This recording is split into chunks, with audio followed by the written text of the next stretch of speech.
Вие сте с Рушевска и сега ще ви покажем моите съблекания за такова, за събличане и преобличане. Я и нея. Само това трябва да го местна. Ето така. Тук тя имам едни такива. Това е като закачалки. Ето виж.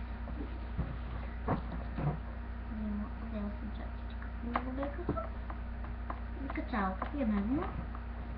Ето я робейка. Ето я моята робейка. Тя си видно това чанчичката.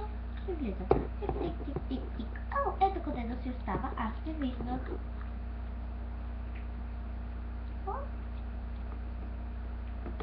И ето така. Така, ето сега. Тук трябва да залепите с тиксо или слепило. Такова. Нали знаете, за да се закрепи тикс. Едно платче и отдолу трябва да има такива. Може да е някаква папка, стара ваша папка. И така. После взимате вашата кукла.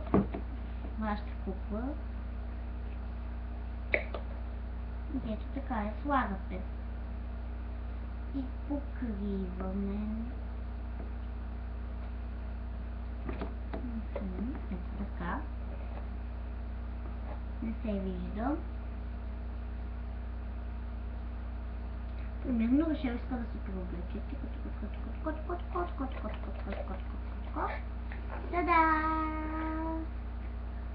После във вашето съблекалие хубаво я отправите и да махнете всички неща. Без тия там, защото те са закрепени и това се го печете за по-лесно, да не ви пречи. Така го разсолете. И може да сложите едно такова столче. Ето така, как да сложих едно столче. Аз отдалеч ще го дръпна, да го видите по-добре.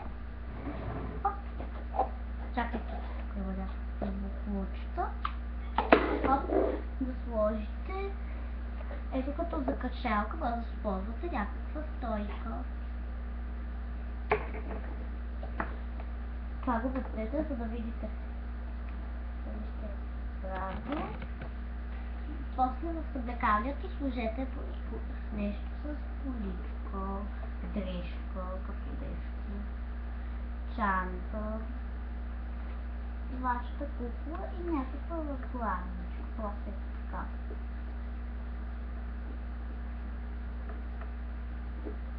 Така, ако да се пъха. Ето е моята съблекалния за кукли. Ето. Може Рушел да се пипа. Да си взимам. Ето това беше съблекалния за кукли. До утре!